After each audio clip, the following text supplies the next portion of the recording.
¿ya? Bueno, y siempre en estas fechas como de vacaciones, que la gente se va, pero yo creo que es siempre bueno mantener este buen hábito de congregarse y estar juntos para estudiar la palabra de Dios.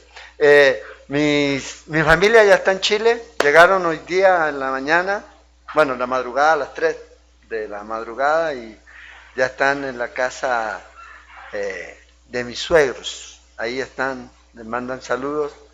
Llegaron bien, cansados, pero llegaron bien a Valparaíso. ¿Ya? ¿Han visto los incendios de Valparaíso? Bueno, ese es en los otros cerros que hay ahí. Valparaíso tiene un montón de cerros. Y gracias a Dios no es cerca de donde están ellas. Así que hay muchos saludos. Estoy solito, a pura pizza. No, me puedo cocinar. Si tiene su Biblia, vamos a ir al libro de Tesalonicenses. Hoy día vamos a hacer un estudio, como le llaman, una serie, una serie de 2 estudios de fin de año. Y vamos a hablar un poco acerca de cómo estamos nosotros viviendo y el tiempo en el que estamos viviendo y qué es lo que nosotros como cristianos estamos esperando para que ocurra, cuál es este evento que va a ocurrir. Y vamos a ir a través de muchos pasajes de la Biblia, así que si tiene para anotar, puede hacerlo, si no, después lo sigue, porque este va a estar conectado con el que vamos a hacer el domingo. El domingo también. Una de las cosas que nosotros escuchamos a veces, y usted a lo mejor lo ha escuchado, y es que nos dicen que nosotros los cristianos siempre estamos hablando sobre el fin del mundo, ¿ya? Que el fin del mundo, que el fin del mundo, ¿ya? Y en realidad la gente a veces no entiende que no estamos hablando del fin del mundo, porque el mundo todavía no se va a terminar, todavía no, falta mucho todavía, pero el sistema en el que está gobernando este mundo va a tener un final, y ese final va a llegar. Y eso es lo que nosotros hablamos ahí. ¿Ya? Y es algo que cada vez vemos que está más cerca de lo que nosotros pensamos. Yo creo que es bueno a veces llegar en estas fechas de fin de año y poder proyectarnos y ver qué es lo que ha ocurrido durante este año, qué es lo que se viene a lo mejor, ¿ya? En el mundo, y cómo ve usted cómo está el sistema, cómo todo esto está caminando hacia un clima en el cual se va a establecer, como dice la Biblia, un reino aquí en la tierra, con un líder. Y todo esto usted lo mira y a veces parecía distante, parecía lejano, pero cuando vemos los eventos y vemos la Biblia nos damos cuenta de que estamos aquí. Entonces, la gente ha tratado de gobernarse, por ejemplo, y usted ve las revueltas, las revoluciones, que el pueblo quiere gobernarse, que los políticos quieren gobernar, que el ejército quiere gobernar, y tratan de gobernarse y siempre hay problemas. Nunca se logra llegar a un punto en donde encuentre un gobierno en el cual usted diga, wow, qué tremendo gobierno. Va a haber uno, pero no todavía, no todavía. Y ese es el gobierno que va a establecer Cristo. ¿Ya? Y nosotros vemos eso en las Escrituras. En el libro de Isaías, en el capítulo 11, versículo 9, vamos a ir mirando varios pasajes, y nos dice ahí el profeta que el conocimiento del Señor va a llenar toda la tierra. Ahora, eso va a ocurrir cuando el Señor establezca su reino aquí en la tierra. Y lo importante para nosotros es mirar lo que la Biblia dice. La Biblia habla de un nuevo comienzo donde ya usted va a poder mirar y va a darse cuenta de que puede haber un gobierno en el cual no va a haber perversión, puede haber un gobierno donde no va a haber terrorismo, no va a haber guerra, no va a haber hambre. Pero no lo va a establecer el hombre, lo va a establecer Cristo aquí en la tierra. Porque el hombre lleva 6 años sobre esta tierra, 6.000 años sobre esta tierra, y vea lo que ha hecho. con la creación de Dios. Y cada vez va peor, peor, peor. De todas esas estas reuniones y cosas que hacen para salvar el planeta y todo lo demás, la que hicieron ahora, que se suponía que se tenía que hacer en Chile, pero no se pudo hacer por las protestas, se la llevaron a España. ¿De qué sirvió? De nada. De nada. Y toda la gente se moviliza a estos lugares en donde son países desarrollados. Vayan a hacerla a la India, vayan a hacerla a África. Allá, a ver, allá propongan realmente, si realmente va a ser algo que va a ser aceptado, pero el problema es ese. El problema es que el mundo está todavía pensando de que el hombre puede solucionar los problemas. Pero la Biblia nos dice que no va a ser así. Va a aparecer un hombre que va a tratar y va a tener de Dios, llamémosle el poder, la autoridad dada por Dios.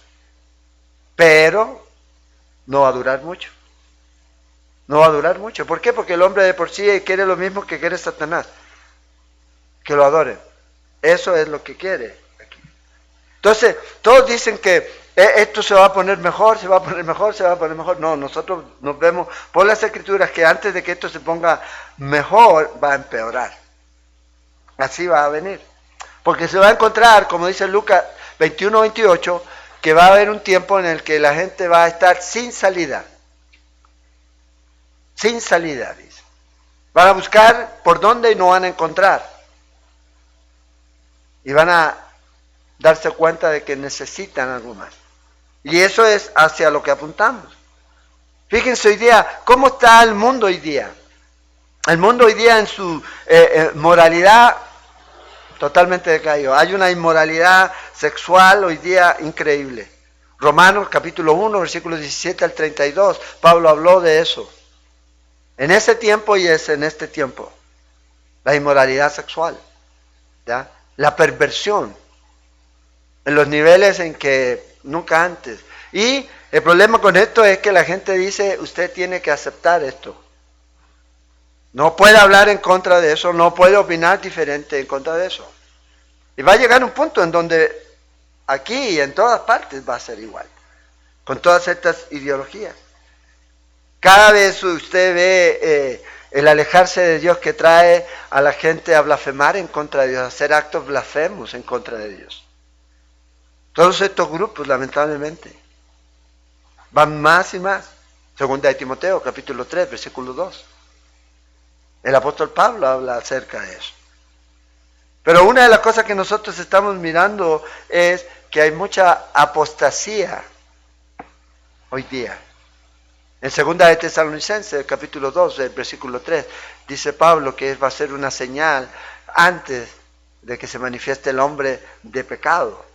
Muchos van a partir de la fe, dice Pablo. Apostatar de algo en donde ellos estaban. Y es irse en contra de lo que ellos creían. Y una de las cosas que hoy día vemos es iglesias que se llaman emergentes, y voy a profundizar acerca de eso cuando lleguemos al libro de Judas. De esas iglesias que están hoy día y que Judas las reconoce antes, y usted las va a ver ahí. Cómo esos grupos hoy día están influenciando a muchos cristianos. ¿Por qué? Porque son muy populares, pero se están alejando de la fe bíblica, la fe que fue una vez entregada a los santos, dice Judas. Y eso es algo que hoy día estamos viendo. Lamentablemente la gente tiene su conciencia cauterizada hoy día. En primera de Timoteo, capítulo 4, versículo 2. La gente hace cosas y uno dice, esto es... O sea, ¿en qué cabeza le cabe a alguien lanzarle una roca a otra persona? Y pensar que está luchando por el derecho, por la libertad de algo. La mente cauterizada, un corazón completamente dañado. ¿En qué cabeza cae matar a un niño en el vientre de la madre? A los 6, 7, 8 meses ya. Y eso es porque nos estamos cada día alejando más y más. La maldad se está extendiendo más y más. Pero sabemos que nosotros como cristianos tenemos esperanza. De eso vamos a hablar. ¿Qué es lo que estamos esperando nosotros? Paz va a haber, dice Pablo en Tesalonicenses, capítulo 5 de Primera de Tesalonicenses, pero una paz falsa. Porque mi paz os dejo, mi paz os doy, no como el mundo la da. Entonces estamos buscando la paz del mundo, no la vamos a tener. Porque necesitamos la paz de Dios, y para poder tener la paz de Dios necesitamos a Cristo en nuestra vida. Estamos equivocados en el concepto a veces que la iglesia está tratando de implantar. Muchos falsos profetas, falsos cristos. ¿Ya? Vemos cómo la ciencia aumenta, el caos en todas partes. O sea, todo esto es parte en el mundo en el que estamos. O sea, en otras palabras, este mundo se está muriendo. Estamos peor. Y vamos más y más hacia eso. Por eso la iglesia fue puesta en la tierra, para que fuere luz y sal, para preservar y para alumbrar, en medio de este mundo que está en caos, en tinieblas cada día. Entonces es increíble la corrupción, es increíble la moralidad en la que hoy día se está viviendo totalmente corrompida, y eso es algo que no escapa ni siquiera a la iglesia cristiana. Ahí están también. Entonces, ¿dónde está la salida? Es en Cristo Jesús. Y Jesús nos dio una promesa, dijo que Él se iba, pero iba a volver. Nosotros como iglesia tenemos claro y vemos por las Escrituras que hay un rapto. Hay una doctrina que es la doctrina del arrebatamiento, del rapto de la iglesia. Nosotros creemos eso, hay gente que se opone a eso. Hay gente que dice que la enseñanza del rapto es una doctrina muy nueva. Eso no es verdad. Vea, Jesús habló de eso, y vamos a ver eso. Pablo habló de eso. Juan habla de eso. Los discípulos. Pablo habla acerca de eso 20 años después de que Jesús fue al cielo. En Tesalonicenses, que es la porción que vamos a leer esta noche. Entonces hay mucha gente hoy día que se está levantando en contra de esta idea, ¿ya? O contra de esta doctrina del rapto de la iglesia, el arrebatamiento de la iglesia. Entonces la pregunta para nosotros es, ¿cuál es la razón del por qué debe haber un rapto antes de que venga la tribulación? Y ahí es donde nosotros vamos a descubrir las promesas de Dios. Hay grandes promesas que nos pueden dar a nosotros esperanza en medio de todo esto. Fíjense, en Primera de Tesalonicenses, vamos a leer ahí, capítulo 4, versículo 13 al 18, está todo ahí el contexto de lo que el apóstol Pablo está hablando, corrigiendo una enseñanza con respecto a aquellos que habían muerto y qué iba a pasar con ellos en la venida del Señor. ¿Se iban a perder eso o no? Entonces Pablo le dice, no, ellos ya van a venir con el Señor. Dice, si creemos que Jesús murió y resucitó, así también traerá Dios con Él, ¿verdad? Con Jesús, dice, a aquellos que durmieron en Él. O sea, el Señor, por medio de Pablo, dice, los que murieron van a venir con el Señor. Entonces, no se preocupe usted por eso. No se preocupe por los que parten antes, le dice. Entristézcase, sí, normal, son sus hermanos, de pronto su mamá, de pronto su hermano, de pronto su hijo, pero no como aquellos que no tienen esperanza. No tienen esperanza. La gente que no tiene esperanza es la gente que no tiene a Cristo en su vida. Porque Jesús dijo, yo soy la resurrección y la vida. Él es la resurrección. El que cree en Él no morirá, dice. Entonces Pablo les dice a ellos, tengan esto en cuenta. Por lo cual, dice el versículo 15 de Tesalonicenses, por lo cual os decimos esto en palabra del Señor, que nosotros que vivimos, que habremos quedado hasta la venida del Señor, no precederemos a los que durmieron. Porque el Señor mismo, con voz de mando, con voz de arcángel y con trompeta de Dios, descenderá del cielo. Y los muertos en Cristo resucitarán primero. Luego nosotros, dice Pablo, vea Pablo, tenía este corazón. Nosotros, dice. O sea, yo voy a ser parte de eso, es lo que Pablo estaba diciendo. Luego nosotros, los que vivimos, los que hayamos quedado, seremos arrebatados juntamente con ellos en las nubes para recibir al Señor en el aire. Y así estaremos siempre con el Señor. Y vea cómo termina esta porción. Dice, por lo tanto, dice, o por tanto, dice, alentaos los unos a los otros con estas palabras. Estas son palabras de aliento, no de miedo, de temor, para los creyentes. ¿Cuáles son estas palabras de aliento? Que un día nosotros vamos a estar con el Señor. Los que mueren ya van con el Señor. Y un día, si el Señor no viene por mí en forma individual y soy parte del arrebatamiento, del rapto de la iglesia, entonces voy a estar con el Señor. ¿Qué debe hacer esto en mí? Animarme, alentarme a perseverar en el Señor, a confiar en el Señor.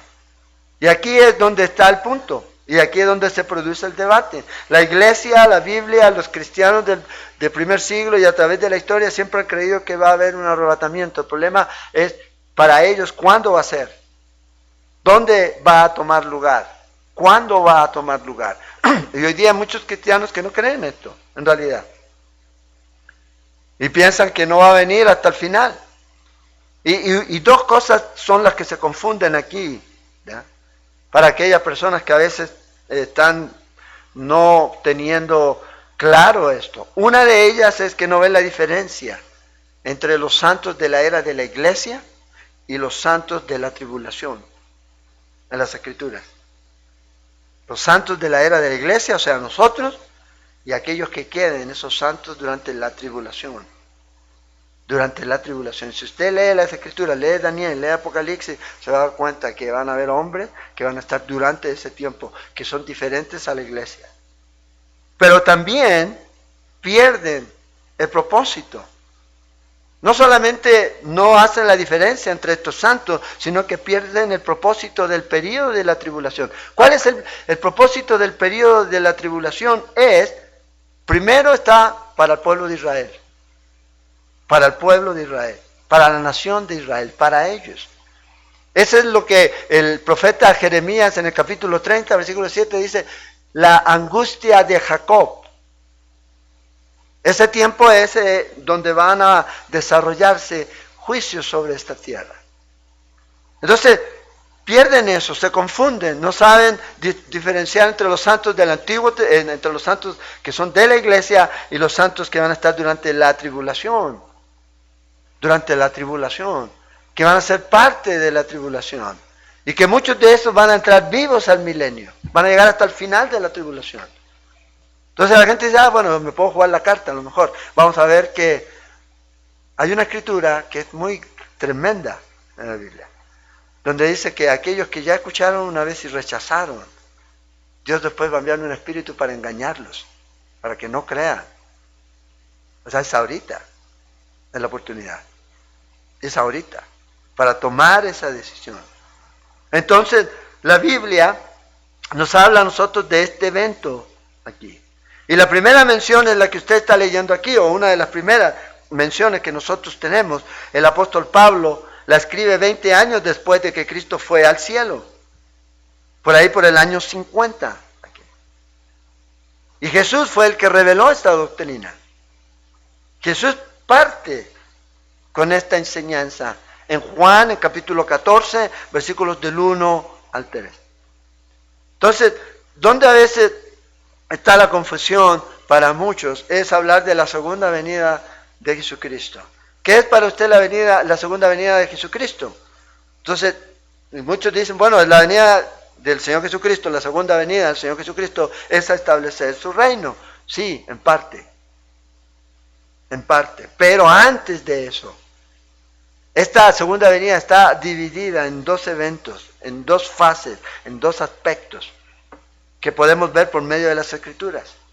Uno tiene que ver con su aparición y segundo tiene que ver con su regreso. Cuando hablamos de la aparición, estamos hablando del momento cuando el Señor se aparece, pero no pisa la tierra. Cuando Él viene por su iglesia, viene por su iglesia. Cuando hablamos de su regreso, estamos llegando a un punto en cuando el Señor viene a un lugar geográfico específico que se llama el Monte de los Olivos. El libro de Zacarías lo dice. Donde Él va a poner su pie y va a regresar y va a establecer su reino.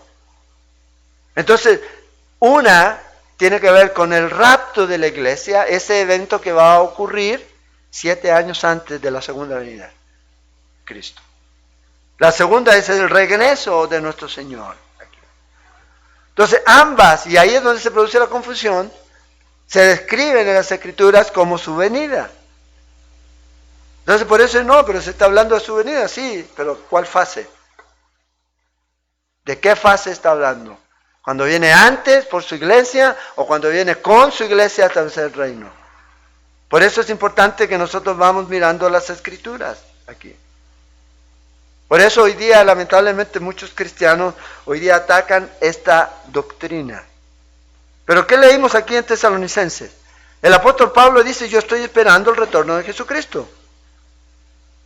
Porque nosotros los que hemos quedado, dice, seremos arrebatados juntamente con ellos.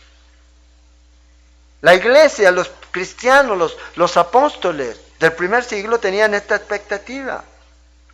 Los padres de la iglesia enseñaron la venida del Señor en forma repentina e inminente. Y ellos esperaban eso. Para tomar, dice que Él iba a venir y tomar su iglesia.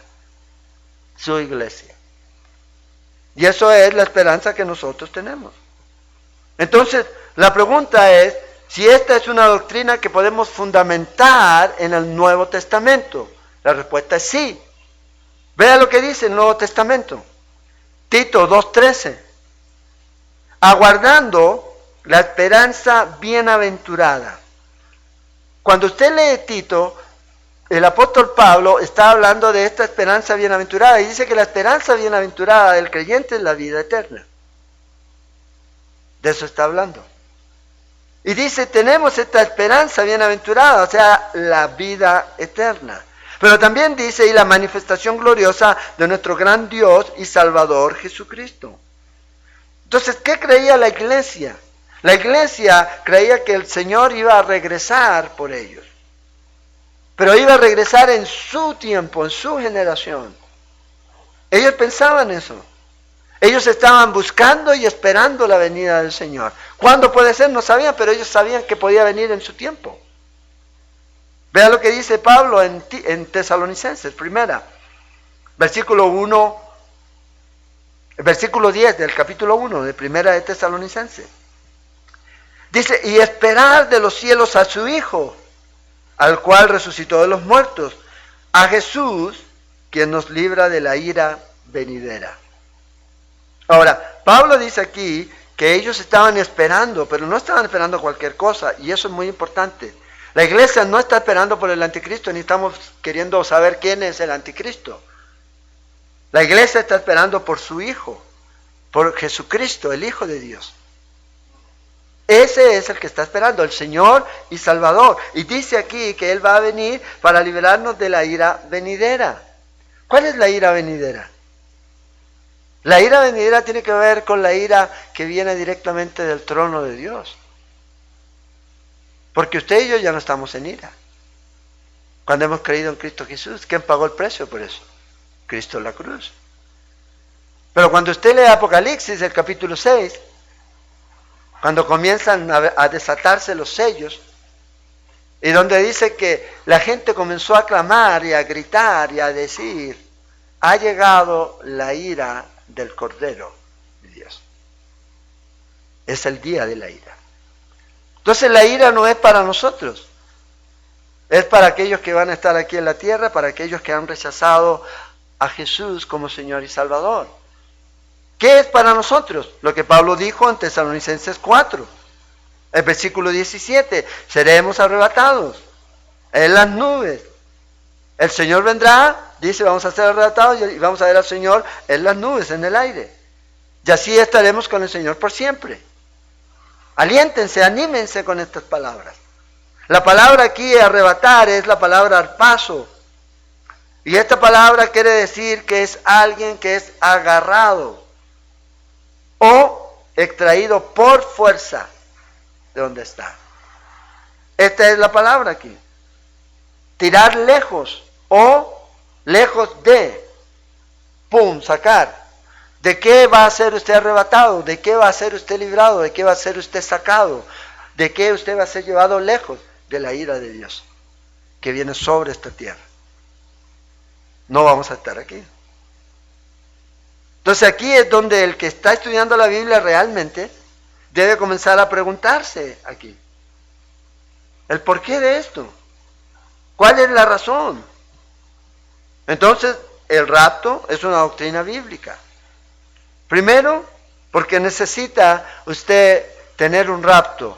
¿Cuál es la razón aquí? Muchas razones. Primero, voy a dar 3. Juan, capítulo 14, versículo 1 al 3. Jesús mismo está diciéndoles a ellos que Él los va a estar esperando y les va a dar la bienvenida en el cielo. Porque fíjate lo que el Señor les dice ahí en Juan, en capítulo 14, versículo 1. No se turbe vuestro corazón, creen en Dios, creed también en mí. Es interesante.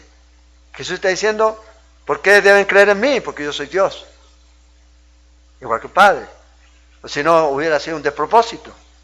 No, aquí dice, crean en mí. En la casa de mi Padre muchas moradas hay. Si así no fuere, yo lo hubiera dicho, voy pues a preparar lugar para vosotros. Y si me fuere y os prepararé el lugar, vendré otra vez. Dice, y os tomaré a mí mismo, para que donde yo estoy, vosotros también estéis. ¿Dónde vamos a estar? Donde Él está. ¿Le ha preguntado usted dónde Él está ahorita? Arriba, en los cielos. Allá está. Entonces, donde Él está, vamos a estar nosotros. Y un día Él nos va a llevar. Entonces, lo primero que nosotros vemos aquí es que Jesús va a llevarse a su iglesia y Jesús le va a dar a su iglesia la bienvenida en el cielo. Fíjate lo que dice Apocalipsis 4, capítulo 4, versículo 1. Después de esto miré. Ahora, de aquí en adelante, Juan va a dejar de ver desde la perspectiva de la tierra. De aquí en adelante, Juan comienza a ver todos estos acontecimientos desde el cielo. Juan, vamos a ver eso cuando lleguemos ahí a Apocalipsis. Pero fíjate que lo dice, después de esto miré, he aquí una puerta abierta en el cielo. Y la primera voz que oí, como de trompeta, hablando conmigo, dijo, sube acá, y yo te mostraré las cosas que sucederán después de esta. O sea, desde este momento, aquí en adelante, la iglesia jamás es vista en la tierra, solo en el cielo, en Apocalipsis. O sea, usted no ve más a la iglesia mencionada en el libro de Apocalipsis, después del capítulo 4. ¿Dónde usted ve a la iglesia mencionada? Capítulos 2 y 3 de Apocalipsis. Montón de veces. Ahí. Pero después vemos a la iglesia allá. ¿Y quién va a llamarnos? El Señor. ¿Y qué va a hacer? Nos va a llevar ahí y vamos a estar con Él. Lea usted lo que dice ahí. Dice que vio el trono y vio todo lo que estaba ahí. Entonces, primera razón del por qué el rapto va a venir o va a ocurrir es el Señor nos va a llevar al cielo. Él nos va a dar la bienvenida, el Señor nos va a llevar antes de que comience la ira aquí. Pero también, lo segundo, es el Espíritu Santo va a terminar la obra a través de la iglesia. O sea, lo que el Espíritu Santo está haciendo a través de la iglesia. Tiene un fin. Tiene un fin. Y ese fin va a ser ese día cuando el Señor nos lleve a su presencia. De ahí Dios va a comenzar a trabajar, sí, de otra manera, pero ya no la iglesia va a estar aquí. Ya no va a estar aquí. Sí, van a haber algunos que han creído y van a formar, pero la iglesia, la novia, la que Él formó, la que Él juntó y reunió, la que Él escogió, va a estar con el Señor. ¿Y cómo va a estar? Perfecta. Vea lo que dice Judas, capítulo 24, versículo 24 y 25. Acuérdense, solo tiene un capítulo. Y aquel que es poderoso para guardaros sin caída y presentaros sin mancha delante de su gloria con gran alegría. ¿Quién puede hacer esto? Dios, el Espíritu Santo. Porque el Espíritu Santo es el que está en la iglesia. Nos puede guardar sin caída para mostrarnos y para llevarnos delante de Dios. ¿Cuándo? Cuando la iglesia termine de hacer lo que Dios la puso aquí a hacer. Entonces, dice al único y sabio Dios, nuestro Salvador, sea gloria y majestad, imperio y potencia, ahora por todos los siglos. Amén. Entonces, el rapto de la iglesia lleva la obra del Espíritu Santo en la iglesia a su final absoluto, ya no hay nada más con la iglesia. Sí va a seguir trabajando, pero no con la iglesia. Cuando eso ocurre, es como este asunto del efecto dominó. Ustedes han jugado dominó, pero no de esos que se van poniendo y dan con plata, no, sino que arman, ponen todas las piezas y después tiran una y comienzan a caer. Bueno, este es el efecto. Porque una vez que el rapto ocurra, cae esa ficha, cae esa pieza y comienzan a caer todas las demás y comienza a manifestarse todo lo demás. ¿Cuándo va a manifestarse el anticristo? Después del rapto. ¿Cuánto tiempo después? No sabemos. Pero eso es lo que levanta, eso es lo que mueve a que esto ocurra. ¡Pum! Ya no hay nada más que lo impida, se va a manifestar aquí. O sea, el rapto es el evento que hoy día la iglesia debería estar esperando. No el reino, el rapto de la iglesia. Eso es lo que debería estar esperando. Y eso debería a nosotros como cristianos entender que una vez que eso ocurra, comienzan a caer todas esas piezas de dominó y va a ser la ira de Dios, como nunca antes, tribulación como nunca antes ha habido. Eso nos debería poner en nuestro corazón, wow, viene un tiempo terrible. Terrible. Claro, nosotros estamos, qué bueno, yo me voy con el Señor, pero todavía hay gente que no conoce, que no ha escuchado, que puede escuchar y que puede recibir a Cristo Jesús. Luego de eso, el anticristo, al final de los 7 años, viene el Señor con su iglesia a establecerse aquí, a establecer su reino. Entonces, el Señor cumple su función, su trabajo, el Espíritu Santo cumple su trabajo, completa la obra con la iglesia, se la lleva.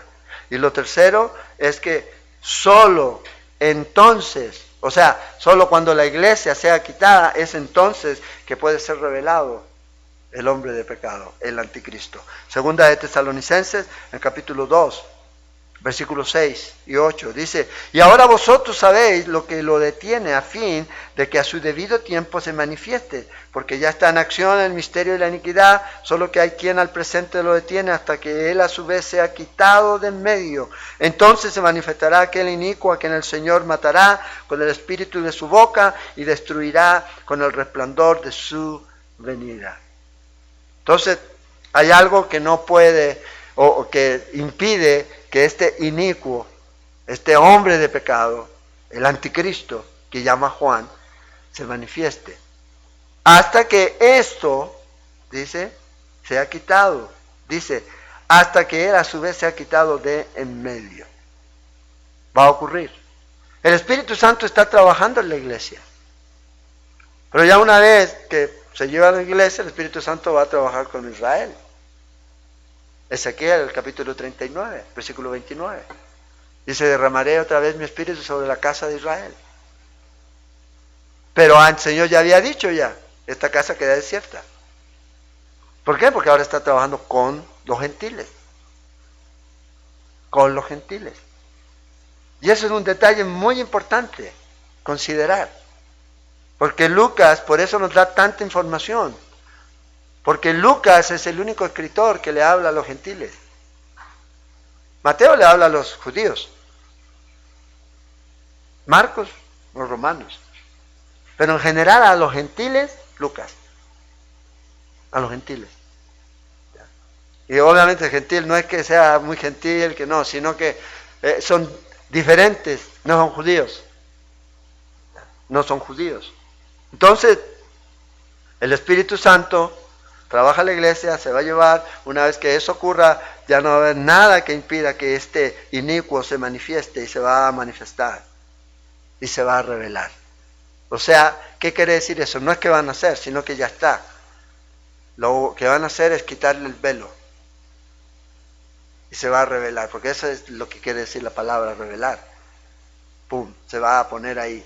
Siempre está tapado, usted sabe que hay una obra de arte ahí, pero usted no sabe cuál es. Pero cuando sea quitado eso, se va a dar cuenta, yo soy. Lo que tú necesitas, lo que el mundo necesita, yo soy. Ustedes están pidiendo por un Salvador, un Mesías, alguien que revele, yo soy. Y toda la gente va a correr. Uno dice, ¿cómo puede ser posible eso? ¿Cómo la gente a lo mejor no se va a dar cuenta? Vea la gente hoy día, cómo es manipulada.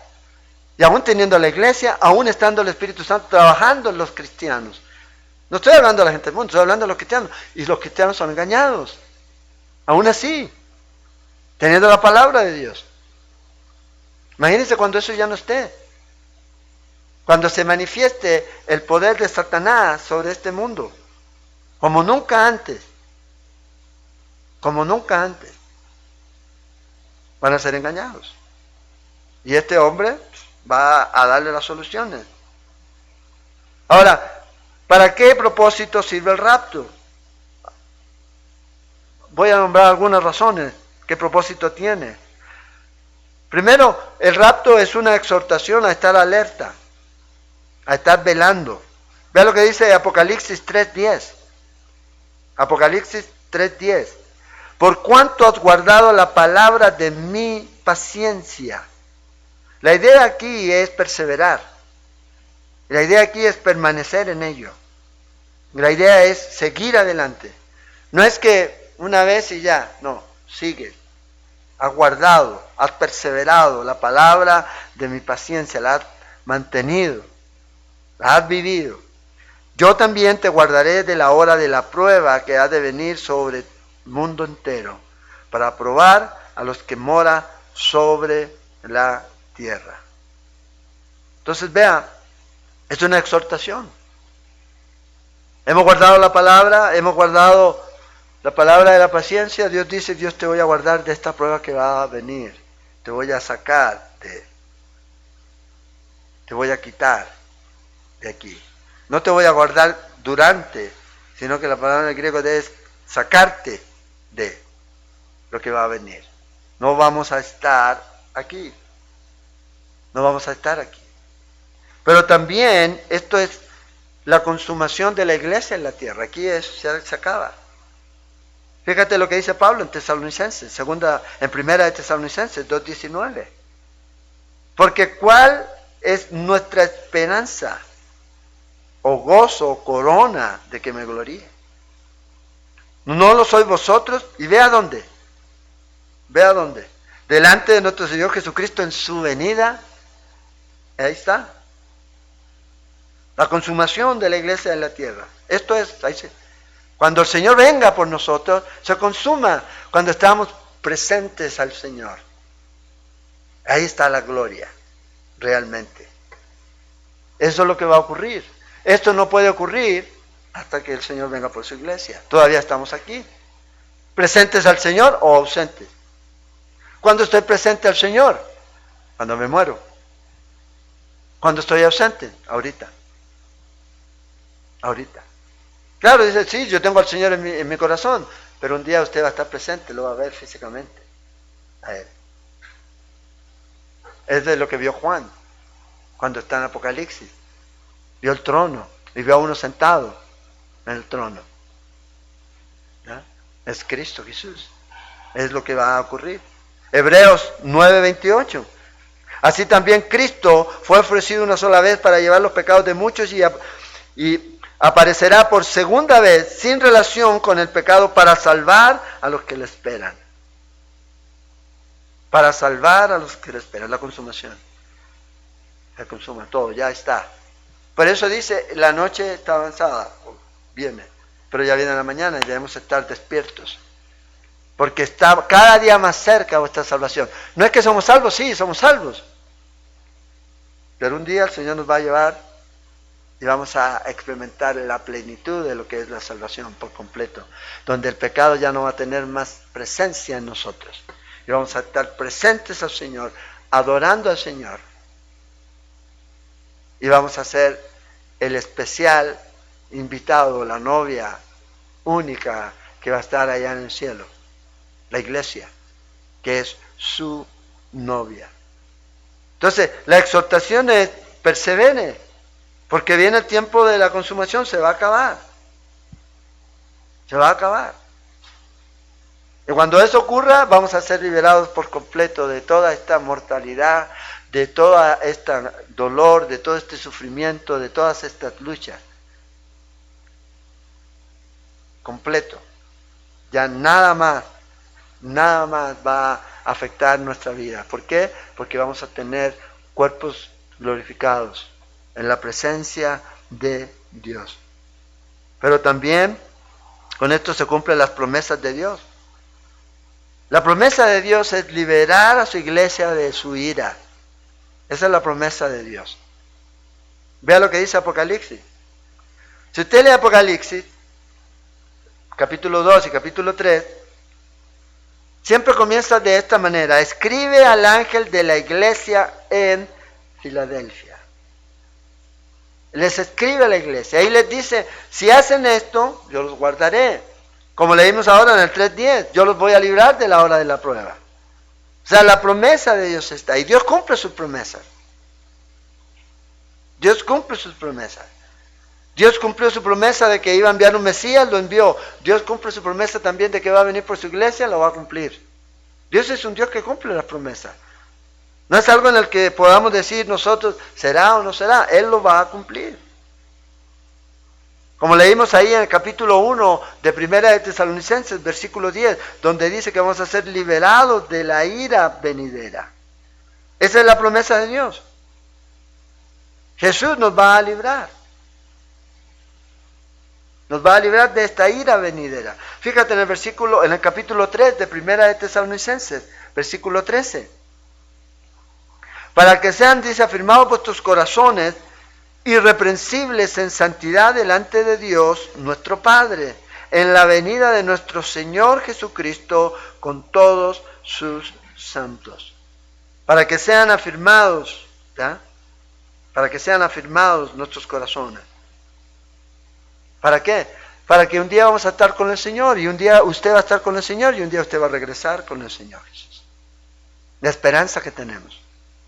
Es la confianza que nosotros tenemos, en donde el Señor Jesús nos va a llevar y nos va a sacar de este lugar en donde usted y yo no vamos a experimentar la ira. Primera de Tesalonicenses 5:9. Porque no nos ha puesto Dios para ira, sino para alcanzar salvación por medio de nuestro Señor Jesucristo. Esta ira no nos va a afectar porque es la ira que viene de Dios. Jesús dijo, en el mundo tendréis tribulaciones. Confiad, yo he vencido al mundo. Ahora, esas tribulaciones, esas luchas, ¿ya?, que nos toca vivir, no vienen de Dios. ¿Quién lo odia a usted? Es Satanás, el mundo. Y esas son las que estamos lidiando todos nosotros. Pero otra cosa muy distinta es cuando alguien dice, la ira de Dios viene sobre él. Esa es otra cosa, totalmente diferente. Por eso el Señor dice, ya no están bajo la ira. Ya no están bajo la ira de Dios. En Romanos, el capítulo 1, versículo 16, Él dice que el Evangelio es poder para salvación para el que cree. Primeramente. Judío, griego, etc. Pero después dice en el versículo 18, pero la ira de Dios se revela, dice, contra todos estos que están en contra de Dios, que practican la injusticia y la impiedad. Se revela esa ira. Pero el que cree en Cristo Jesús ya no tiene esa ira. En Juan, el capítulo 3, verso 36, el mismo Juan estaba hablando ahí. Él dice que cree en el Hijo tiene vida eterna, pero el que rehúsa creer en Jesús, la ira de Dios está sobre él. Y esa es otra cosa totalmente diferente. Decir que alguien tiene la ira de Dios es como, wow, ya. Sí, a veces Satanás viene y te ataca, como atacó a Job, como a Pablo, como a otros. Pero el Señor le dice, confiad. Yo he vencido al mundo. Vas a tener esta prueba, vas a tener estas tribulaciones, pero confiad. Enoc, que caminó con Dios, es un ejemplo. Hay dos ejemplos en el Antiguo Testamento de personas que han sido llevadas al cielo. Una de estas es Enoc. Enoc, séptimo de Adán. Dice en Génesis capítulo 5. Dice, caminó Enoc con Dios. Caminó Enoc con Dios 300 años. Vivió 365, pero 300 años caminó Enoc con Dios. Y se lo llevó el Señor. No lo encontraron más. ¿Eso qué quiere decir? Que también entonces va a haber una generación de creyentes en la era de la iglesia que se van a ir con el Señor. Caminaron con Dios y Dios los arrebató. Dios los arrebató. Elías es otro ejemplo de el Señor se lo llevó. Por eso Lucas dice, capítulo 21, versículo 36, velad pues en todo tiempo, orando que seáis tenidos por dignos.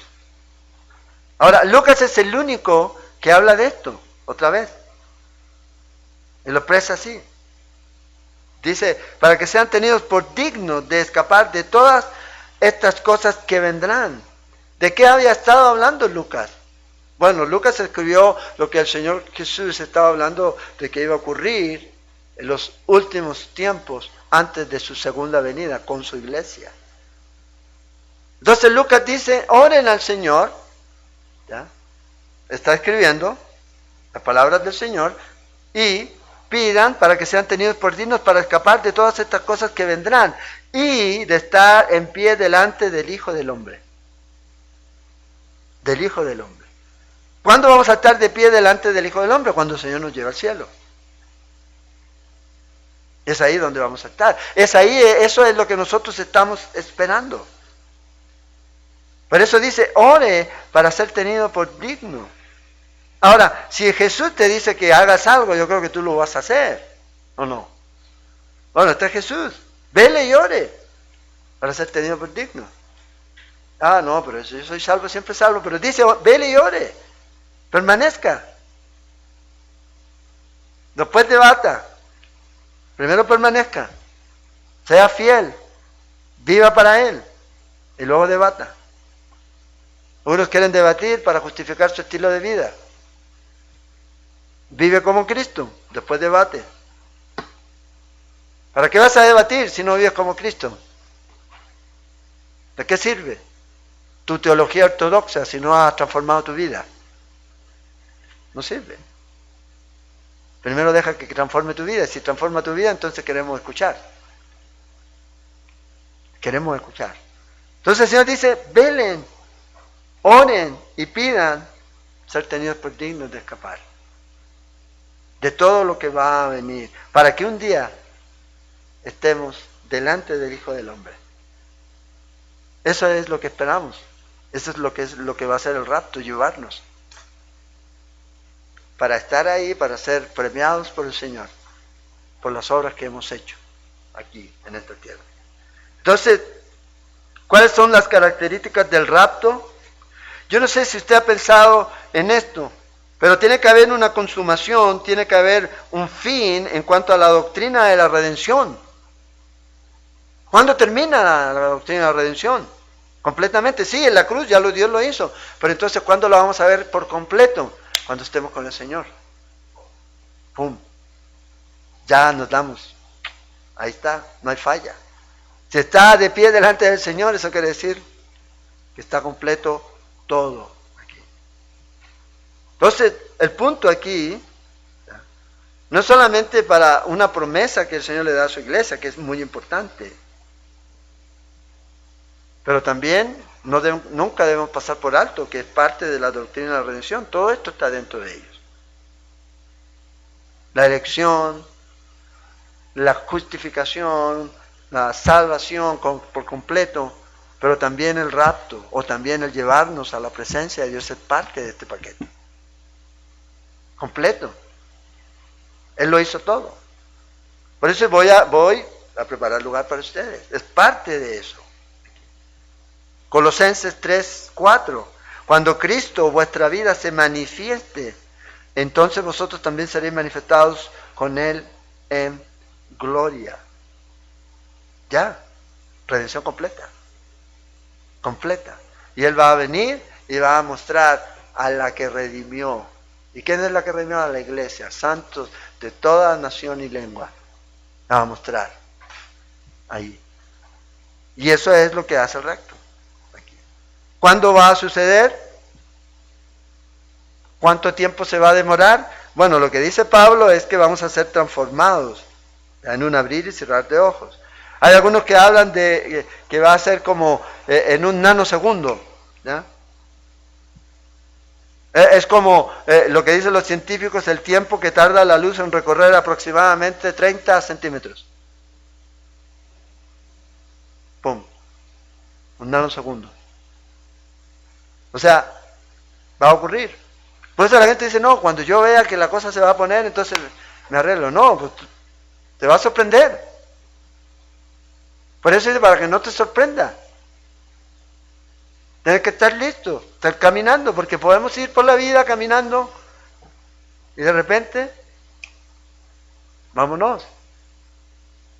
Ay, Señor, deja. Que está preparado, se va. Punto. He aquí os digo un misterio, dice Pablo en 1 Corintios 15, versículos 51 y 52. No todos dormiremos, o sea, no todos vamos a morir, pero todos seremos transformados. En un momento, en un abrir y cerrar de ojos. En un abrir y cerrar de ojos. Aquí. Es lo que va a ocurrir. Vamos a hacer ahí. El Señor mismo con voz de arcángel dice que Él nos va a llevar con trompeta de Dios. Va a llamar y nos vamos a ir con Él. Aquí. Entonces aquí es donde entra la pregunta, y para ir terminando. ¿Qué va a pasar con los que se quedaron? ¿Qué va a pasar con estas personas que se quedaron? Y especialmente con aquellas personas que fueron parte de una iglesia, que asistían a una iglesia. O sea, hay algunos que piensan que estas personas que pierden el rapto, por llamarlo así, este evento que va a ocurrir, ¿ya? Que sabían el camino de la vida eterna, conocían de Jesús, habían oído de Jesús, pero nunca lo recibieron, ¿ya? Como estos que tuvieron los días de Noé, que rechazaron el arca. Estaba allí, pero no entraron. Conocían el arca, conocían a Noé, pero no les sirvió. Si no entra, no sirve. Puedes conocer de Jesús, puedes conocer de una iglesia, puedes ir a una iglesia, pero si no entras en una relación íntima con Él, no sirve de nada. Entonces algunos que dicen que este tipo de personas van a ser sometidos a un fuerte engaño, a un gran engaño, y van a recibir la ira de Dios. Mira lo que dice Pablo en 2 de Tesalonicenses, en el capítulo 2. 2 de Tesalonicenses, capítulo 2. Por esto, dice, Dios les envía un poder engañoso para que crean la mentira. Fíjate. A fin de que sean condenados todos los que no creyeron a la verdad, sino que se complacieron en la injusticia. O sea, esta gente que escuchó y no creyó va a tener que enfrentar todo este periodo de tribulación. O sea, imagínate, hay mucha gente de la iglesia que va a la iglesia y no ha creído realmente en Cristo Jesús. No lo ha recibido en su corazón. Tienen ideas religiosas, pero no han dado el paso, no han tomado la decisión, no se han arrepentido de sus pecados y los han confesado delante de Dios. Y Dios dice, hey, va a venir un tiempo en donde estos, después que el rapto pase, van a ser engañados. No van a creer. No van a creer, se van a endurecer. Es increíble. Y es increíble cómo el hombre deja pasar todas las oportunidades que Dios les da. Una y otra vez. Imagina estando en la misma iglesia. ¿Te imaginas tú a alguien de la iglesia que se quede, que se condene? Si escucha la palabra, y obviamente estamos hablando de una iglesia que enseña la palabra, ¿ya? Pero aún así, sea lo que se exponga de la palabra de Dios, Dios respalda su palabra, no al hombre. No al hombre. Pues la gente dice, ay, ¿por qué estos tienen tanta gente? Bueno, algo de lo que está diciendo ahí, Dios lo está respaldando. Pero eso no quiere decir que este hombre lo va a ver usted en el cielo. Puede ser este señor, yo hice esto, hice aquello, no te conozco. Y a lo mejor mucha de la gente va a estar ahí y va a llegar ese día y van a ser dejados y engañados. Entonces, eso es lo que va a ocurrir, eso es lo que estamos esperando. La pregunta es, yo no sé si usted ha pensado en esto, si va a doler. ¿Ha pensado en eso? Irá a ser doloroso así como como la mariposa, una transformación, dice, seremos transformados, metamorfosis es la palabra que usa Pablo en Corintios. Empieza a salir. Bueno, el asunto es que dice que vamos a ser arrebatados, y yo no creo que haya dolor, y si hay dolor va a ser un dolor rico. Para gloria. ¿Ya? Para gloria. Vea lo que dice Pablo en Filipenses, capítulo 3, versículo 20 y 21. Mas nuestra ciudadanía está en los cielos, de donde también esperamos al Salvador, al Señor Jesucristo, el cual transformará el cuerpo de la humillación nuestra. O sea, va a haber una transformación en nuestro cuerpo. Este cuerpo de humillación nuestro. ¿Ya? Nuestro cuerpo carnal, ¿ya? Para que sea semejante al cuerpo de la gloria suya, de nuestro Señor, por el poder con el cual puede también sujetar a sí mismo todas las cosas. Entonces, vea, va a haber una transformación, vamos a ser arrebatados, y en ese ser arrebatados, usted y yo vamos a ser transformados en nuestros cuerpos. Va a haber un cambio en nuestros cuerpos. No sé si en nuestras apariencias, pero sí en la forma, en la composición genética de nuestro cuerpo, en la forma en que va a estar nuestro cuerpo diseñado. Ahora. Y esto es lo que va a ocurrir. Ahora, si eso va a doler o no, bueno, lleguemos ahí. Pero es como, no sé, es como para las mamás, cuando están ahí en sus días, en los últimos días del parto, y ese dolor tremendo que les viene, pero todo se les pasa cuando tienen al bebé en sus brazos. ¿Ya no se acuerdan? Bueno, eso es lo que me dice Marixta, no sé si se acordarán. Ay, qué dolor. Pero, ahí está. Bueno, imagínense, el Señor nos va a transformar, nos va a dar un cuerpo nuevo, transformado. Pablo usa la palabra muchas veces en 1 Corintios 15, acerca de que vamos a ser transformados, seremos nosotros transformados. Entonces, ¿qué tan cerca estamos del rapto? Hoy día, más cerca que nunca, a partir de hoy. Pues usted ya lo sabe. Primero, ¿hay alguna advertencia para el rapto? ¿Hay alguna evidencia que diga uno, ok, va a ocurrir esto y va a ocurrir el rapto? Teológicamente no vemos nada. Ninguna. Es ahí la inminencia de la doctrina. Es ahí donde el Señor dice, velad y orad, porque no sabéis el día ni la hora. Aquí. O sea, no hay un evento, no hay un precursor de algo que diga, wow, y ahí viene. No. Por eso el Señor quiere que usted y yo vivamos como si fuéramos la última generación. La última generación. Es como yo decirle, ¿sabes qué? Mira, te vas a morir en 5 días. Si el Señor te dijera, ok, tengo 5 días. ¿Qué harías en esos 5 días? ¿Cómo vivirías en esos 5 días? ¿Verdad? Bueno, el Señor dice, vengo por ti. ¿Cuándo? No sé, pero voy a llegar un día. ¿Cómo debiéramos estar viviendo nuestra vida? Como obviamente el Señor quiere. En santidad. Literalmente el Señor va a venir y va a cumplir esto. Tanto por su iglesia, viniendo por ella, como viniendo con su iglesia. Y fíjate lo que dice, leamos para terminar, 1 Tesalonicenses 5.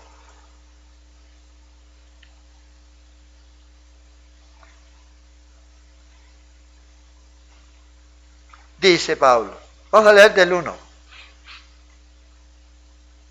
Pero acerca de los tiempos y las ocasiones no tenéis necesidad, hermanos, que yo os escriba. O sea, ellos sabían más de lo que nosotros sabemos, en muchas cosas. Porque vosotros sabéis perfectamente que el día del Señor vendrá, así como ladrón en la noche. Que cuando digan paz y seguridad, entonces vendrán sobre ellos destrucción repentina, como los dolores a la mujer encinta, y no escaparán. Mas vosotros, hermanos, no estáis en tinieblas, para que aquel día os sorprenda como ladrón. Vea la advertencia y vea el llamado, la exhortación de Pablo. Porque todos vosotros sois hijos de luz e hijos del día. No somos de la noche ni de las tinieblas. Por tanto, no durmamos como los demás, sino velemos y seamos sobrios. Pues los que duermen, de noche duermen. Y los que se embriagan, de noche se embriagan. O sea, viven en el mundo, viven en la carne. Pero nosotros, que somos del día, seamos sobrios, habiéndonos vestidos con la coraza de la fe y de amor, y con la esperanza de salvación como yelmo. Porque no nos ha puesto Dios para ira, sino para alcanzar salvación por medio de nuestro Señor Jesucristo. Entonces, ¿cómo debemos estar viviendo antes del rapto? Vidas listas, vidas preparadas. Una vida de relación de amor con Dios. Buscando las cosas de arriba, como dice Pablo en Colosenses 3:1. Poniendo nuestro corazón allí. Esa es la expectativa que tenemos. Esa es la esperanza que tenemos. Y cada año que se acaba, ya estamos acercando, es un año más cerca. Un año más cerca. Ya sea que el Señor venga por nosotros individualmente o que venga por todos. Puede ser de aquí a antes que llegue el 2020. No sabemos. Puede ser durante el 2020. Hay muchos que a lo mejor, probablemente algunos de nosotros van a partir antes. Esa es la realidad. Por eso Pablo dice otra vez, aguardando la esperanza bienaventurada. Todos tenemos esa esperanza bienaventurada, que es la vida eterna. Todos. Si se va antes, por la vía de un accidente, la muerte, una enfermedad, o lo que sea, vida eterna. Cierra sus ojos aquí y los abre en la eternidad con Dios. Y si no es así, la manifestación gloriosa de nuestro gran Dios y Salvador Jesucristo. Esperamos esa manifestación, que el Señor venga por nosotros. Debemos entender esta diferencia entre el rapto y la segunda venida de Cristo. Yo el domingo voy a hablar acerca de la segunda venida, la diferencia entre esta y la segunda venida, entre el rapto y la segunda venida de Cristo. Es importante. Por eso, todo aquel que tiene esta esperanza, dice Juan, se purifica a sí mismo. ¿Qué debemos hacer? ¿Cuántos de nosotros hemos dicho, Señor, voy a dedicar mi vida este próximo año a ti? Quiero servir al Señor con toda mi fuerza el próximo año. Y empezamos bien, enero 2, enero 3, enero 4. Bien, porque no hay servicio, no hay reunión, no hay nada. Pero llegamos al primer día, pero hoy día no voy a poder ir a la iglesia.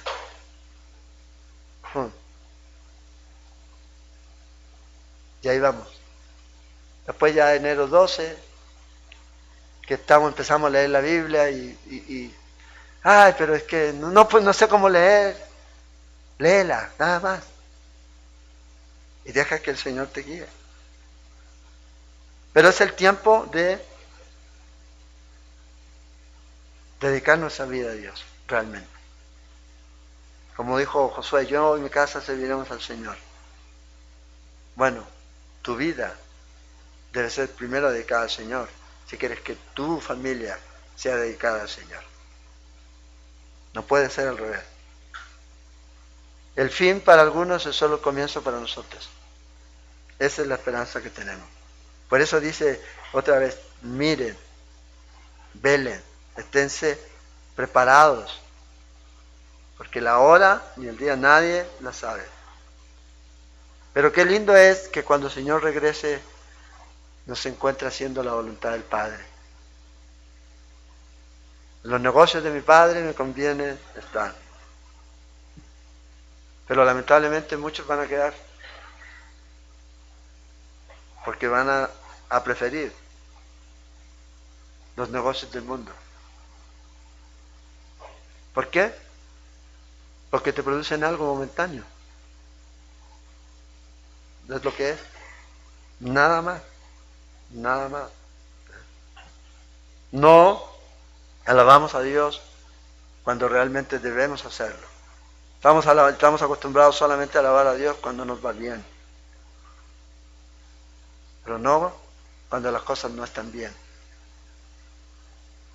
No servimos al Señor cuando yo no siento la gana de servirlo, sino cuando yo quiero. Eso no es servicio a Dios.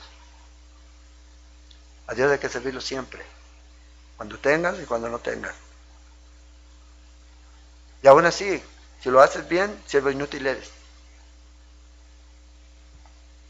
Pero pastor, sí, siervos inútiles somos. Hicimos todo, no hicieron más de lo que tenían que hacer. Entonces, la venida del Señor es traernos a nosotros a estar preparados aquí.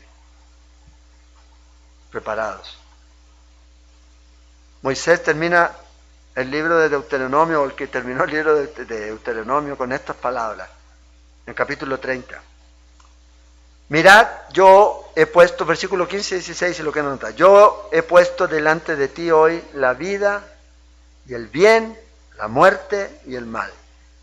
Porque yo te mando hoy que ames a Jehová tu Dios, que andes en sus caminos y guardes sus mandamientos, sus estatutos y sus decretos, para que vivas y seas multiplicado.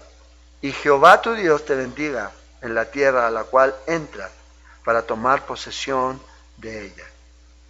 Vea lo que él está diciendo aquí. El Señor le está diciendo, sigue mis reglas. Si sigues mis reglas, tendrás gozo. Sigue mis reglas, vas a ser bendecido. Pero ¿qué hace el hombre? ¿Qué hizo el pueblo de Israel con esto? No lo creyó, no lo hizo, endureció su corazón. Aquí. Endureció su corazón. Por eso el Señor hoy día le escribe a la iglesia en sus cartas y les dice a la iglesia, arrepiéntete. Les dice en Apocalipsis, arrepiéntete. Y si no quieres arrepentirte, te lanzaré, dice, a una gran tribulación. En Apocalipsis 3, verso 20, 21 y 22. Entonces, la iglesia que no se arrepiente, o el creyente que no se arrepiente, que no pide perdón al Señor y que no viene al Señor, se aleja de Dios. Y probablemente pasará la tribulación. Si tú te arrepientes, el Señor te dice, bien, ven. Entonces, pensemos, esta última que nos queda, ¿cuántos días? Un par de días, meditemos. ¿Ya? Y saber que el Señor viene.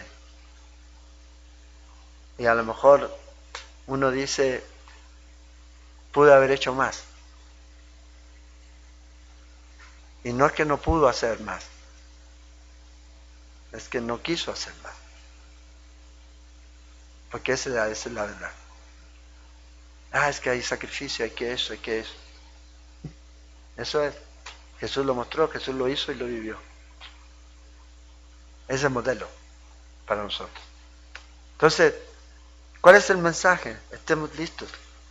O sea, no hay razón del por qué el cristiano no esté preparado. No hay razón de por qué el cristiano no sea el instrumento que Dios quiere que sea. No hay razón para que el cristiano no sea el discípulo que Dios quiere que sea. Porque tenemos todo. ¿Qué debemos hacer? Es apropiarnos de lo que el Señor nos da. Y si hay algo que a lo mejor nos dice no, entonces arrepentirnos. Y ya. Y listo. Es todo. Y dar el paso.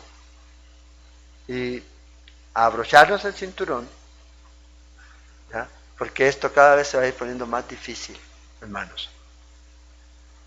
Más oposición. Entre más se acerca la venida del Señor, más oposición. Entonces piensa en esto. Si ahora vivimos un cristianismo mediocre, a veces, ¿qué va a pasar cuando tengamos oposición? ¿Qué va a pasar? ¿Va a pasar lo que dice Juan? Muchos se fueron porque no eran de nosotros. ¿O muchos van a preferir el mundo? Espero que aquí no sea así. Que usted dé ese paso. Se aferre de Cristo y sigamos adelante. Y lo que Dios nos ha dado, lo podamos usar. Porque a todos Dios nos ha dado algo para ser usado. Dones, talentos, habilidades. Dispóngase. Que este año que viene sea un año en que usted diga, Señor, voy. Con tu ayuda, Señor, voy. Pero yo doy el paso. Oremos. Y el domingo vamos a seguir. Señor, gracias te damos por tu gran amor, por recordarnos, por animarnos, por exhortarnos, por movernos. Porque a veces, Señor, podemos caer y me incluyo, Señor, en ese letargo. Todo está funcionando, todo se está pagando, todo se está limpiando. Y creemos, Señor, que eso es todo. Te pedimos, Señor, que nos perdones. Te pedimos, Señor, que nos ayudes, que nos des pasión, un fuego por tu palabra, amando y esperando tu venida, pero a la vez proclamando esta verdad al mundo, que hoy es el día de salvación. Oramos, Señor, que nos guardes y que podamos meditar en estos días, Señor, y dar esos pasos que tú quieres que demos, Señor. Te lo pedimos, Padre. Cuida a nuestras familias, donde quiera que estén. Y este año, Señor, que se está acabando, quizás dolores, tristezas, enfermedad, todo, Señor, lo dejamos atrás para mirar al frente, Señor, para seguir a la meta del supremo llamamiento, a Cristo nuestro Señor. Y tú, Señor, sana nuestras heridas. Venda, Señor, nuestras heridas. Restaura nuestras vidas, Señor. Que podamos mirar adelante, Señor, confiados en Cristo. Te lo pedimos, Padre. Trae el consuelo, la paz, el gozo que necesitamos, Señor. La sanidad que necesitamos, la provisión que necesitamos. Ayúdanos, Señor, a poder ver, Señor, mirando al invisible. Gracias, Padre. Guárdanos con bien hasta nuestros hogares, Señor. Y que tu bendición preciosa vaya sobre nuestras vidas, sobre nuestras familias, Señor. Y que podamos caminar de acuerdo a tus reglas contigo, Padre. Gracias. Oramos, Señor. En el nombre de Jesús. Amén.